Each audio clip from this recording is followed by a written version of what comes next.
미국 달러의 힘, 그 본질을 딱 한마디로 보여주는 말이 있는데요. 이걸로 오늘 이야기를 시작해볼까 합니다. 이 말 누가 했냐면요. 1971년에 당시 미국 재무장관이 한 말입니다. 미국이 세계 금융 시스템을 한번 확 뒤집어 버리니까 유럽 지도자들이 막 격분해서 따지러 왔거든요. 그때 딱 던진 정말 대담한 한마디였죠. 대체 무슨 배짱이었을까요? 네, 그래서 한번 제대로 파고들어보죠. 도대체 어떻게 달러가 지금의 이 자리, 세계 경제의 왕좌에 오르게 된 건지 말이에요.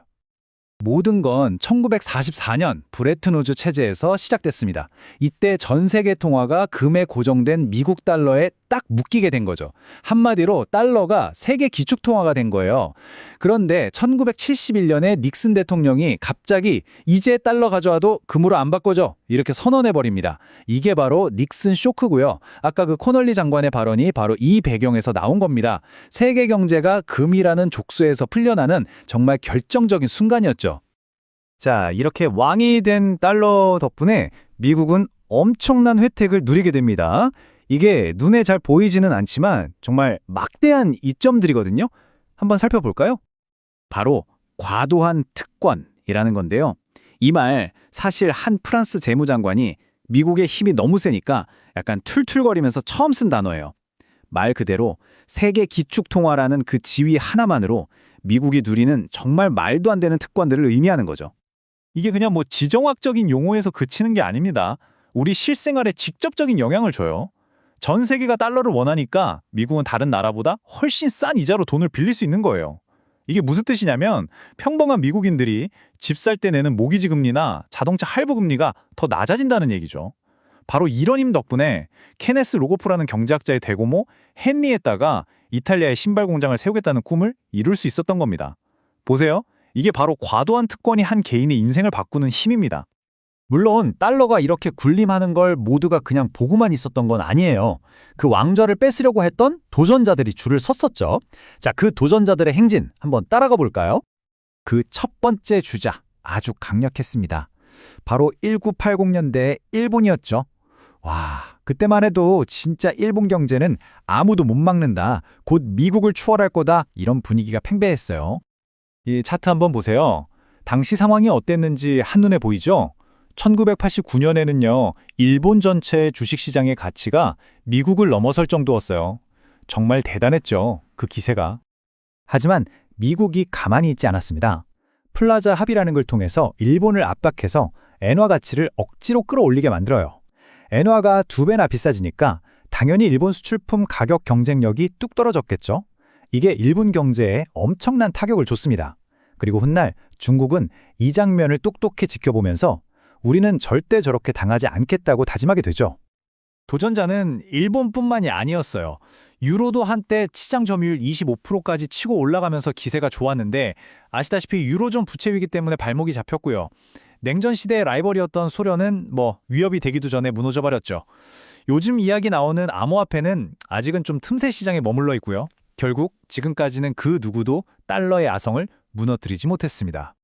자, 그럼 이제 현존하는 가장 강력한 도전자죠. 바로 중국 이야기로 넘어가 보겠습니다.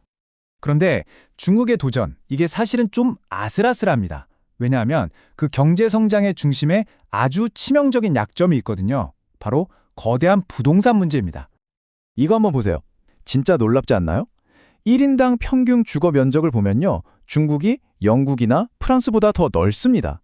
아니, 소득 수준은 훨씬 낮은데 어떻게 집은 더 넓을 수 있을까요? 답은 하나죠. 필요 이상으로 너무 많이 지었다는 겁니다. 엄청난 과잉 건설이 있었던 거죠. 결국 어떻게 됐을까요? 이 거대한 부동산 거품이 터지기 시작한 겁니다. 가격은 폭락하고 수많은 중국인들의 자산이 말 그대로 공중으로 사라지고 있어요.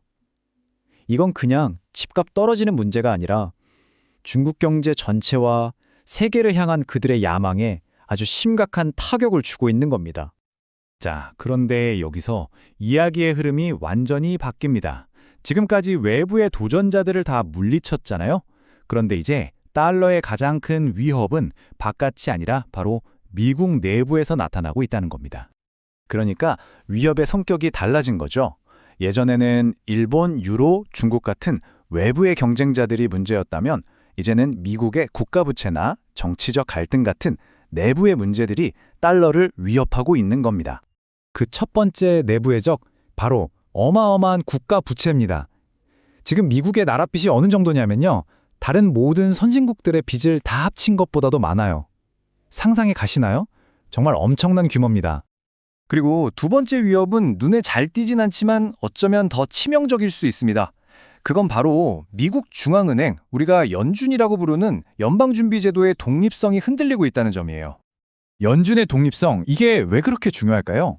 연준은 그냥 금리나 정하는 곳이 아니에요. 미국 달러를 찍어낼 수 있는 유일한 기관입니다. 그리고 진짜 중요한 역할이 있는데요. 세계적인 금융 위기가 터졌을 때 다른 나라 중앙은행에 긴급 달러를 빌려주는 일종의 소방수 역할을 하거든요. 이게 바로 통화수합 라인이라는 겁니다. 그런데 만약에 이런 막강한 힘을 가진 연준이 정치적인 압력에 휘둘리게 되면 어떻게 될까요? 이 중요한 도구들이 순식간에 정치적인 무기로 변질될 수 있고 전 세계 금융 시스템에 엄청난 혼란을 가져올 수 있는 거죠. 자, 그럼 이제 앞으로 어떻게 될까요? 과연 세계 금융 시스템의 미래는 어떤 모습일지 마지막으로 한번 짚어보겠습니다. 여기서 우리가 꼭 기억해야 할 게 있습니다. 설령 달러의 힘이 약해진다고 해도 그 자리를 유로나 위안화가 바로 꿰찰 준비가 되어 있지 않다는 거예요. 왕이 사라진 자리에 새로운 왕이 나타나는 게 아니라 오히려 모두가 혼란에 빠지는 더 불안정한 세계가 올 수도 있다는 거죠. 그러니까 새로운 기축통화가 등장하는 대신에 사람들이 더 이상 화폐는 못 믿겠다 하면서 금이나 부동산 같은 실물 자산으로 몰려드는 거죠. 너도 나도 안전자산을 찾아 헤매는 혼란스러운 상황. 이건 금융 시스템 전체를 뿌리째 뒤흔들 수 있는 아주 위험한 시나리오입니다. 결국 이겁니다. 달러는 지난 수십 년간 일본, 유로, 중국 같은 쟁쟁한 경쟁자들을 모두 물리치고 살아남았습니다. 정말 대단하죠? 하지만 진짜 질문은 이제부터입니다. 달러는 과연 자기 자신으로부터도 살아남을 수 있을까요?